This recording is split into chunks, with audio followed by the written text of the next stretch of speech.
Hello friends, welcome back to my channel. Friends, তোমরা এখানে দেখতে পাচ্ছ এটা একটা পুতুল। এটা আমি ডিম দিয়ে বানিয়েছি। তো কেমন করে বানিয়েছি দেখো আমার ভিডিওটা। আর ভিডিওটা ভালো লাগলে লাইক, কমেন্ট আর সাবস্ক্রাইব করে দিও। তো লেটস স্টার্ট ভিডিও। ফ্রেন্ডস, এখানে আমি একটা ডিম নিয়েছি, দেখতে পাচ্ছ। তারপর এটা আমি ফুটো করে এর ভেতরে সাদা অংশ আর কুসুমটা বের করে দিয়েছি। তারপর ডিমটা নিয়ে পুতুলের ফার্স্টে চোখ আঁকছি আমি। এর চোখ আঁকার জন্য আমি ব্ল্যাক কালারের ফেব্রিক ইউজ করেছি।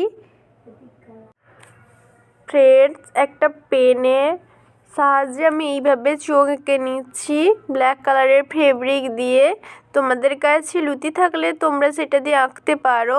আমার কাছে যেহেতু ছিল না, আমি পেন ইউজ করেছি। তারপর পুতুলের ঠোঁট আঁকার জন্য আমি গোলাপি কালারটা ব্যবহার করেছি। তো আঁকা হয়ে গেছে। এরপর পুতুলকে একটা টিপ পরিয়ে দেব। টিপ পরানো হয়ে গেছে। এরপর পুতুলের চুলটা আমি করে নিচ্ছি ব্ল্যাক কালার দিয়ে। তো চুল আঁকা হয়ে গেছে। এরপর পুতুলের কানে দুল করব আর মাথায় একটা টিকলি পরিয়ে দেব। তো টিকলি পরানো হয়ে গেছে। এবার পুতুলের কানে দুল পরিয়ে দিচ্ছি। এই দেখো ফ্রেন্ডস, কেমন করে পরাচ্ছি।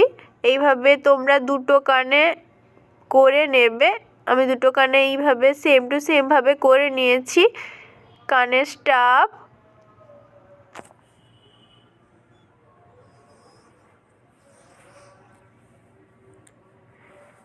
দেখো ফ্রেন্ডস, আমার কমপ্লিট হয়ে গেছে।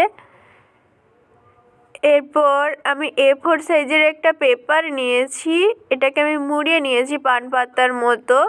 এটাতে পুতুলটা বসবে, পুতুলের মুখটা নিচ বসবে যাতে, তার জন্য আমি সমতল করে কেটে নিচ্ছি। এরপর পুতুলের জামা বানানোর জন্য ওই A4 সাইজের পেপার ফোল্ড করার মতো এটা মাপ নিয়ে আমি পুতুলের জামা বানানোর জন্য কেটে নিচ্ছি কাপড়। এইভাবে আমি 8 পিস কাপড়ের টুকরো করেছি। টোটাল আমার 8 পিস হয়েছে। এরপর আমি পিন দিয়ে আটকে নেব। তারপর আমি মেশিনের সাহায্যে এগুলোকে সেলাই করে নিয়েছি পরস্পর, পিন দিয়ে যেভাবে আটকেছি।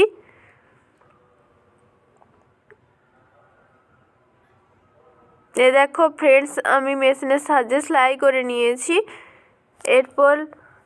এরপর মুখটা জয়েন করার জন্য সুতো নিয়ে করে নিয়েছি। তোমরা মেশিনেও করে নিতে পারো, আমি দেখানোর জন্য করেছি। এরপর কাপড়টাকে উল্টে নিয়ে আমি কাপড়ের মাথায় একটা গার্ডার আটকে দিয়েছি। এরপর কাপড়টাকে নিয়ে ওই ফোল্ডেড কাগজটার মধ্যে ঢুকিয়ে দেব।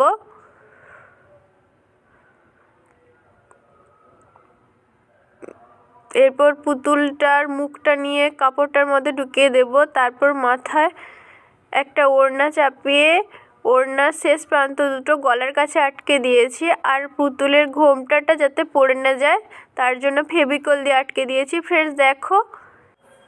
আর হ্যাঁ ফ্রেন্ডস, পুতুলটা যদি তোমাদের ভালো লেগে থাকে কমেন্ট করে জানিয়ে দিও কেমন লেগেছে তোমাদের।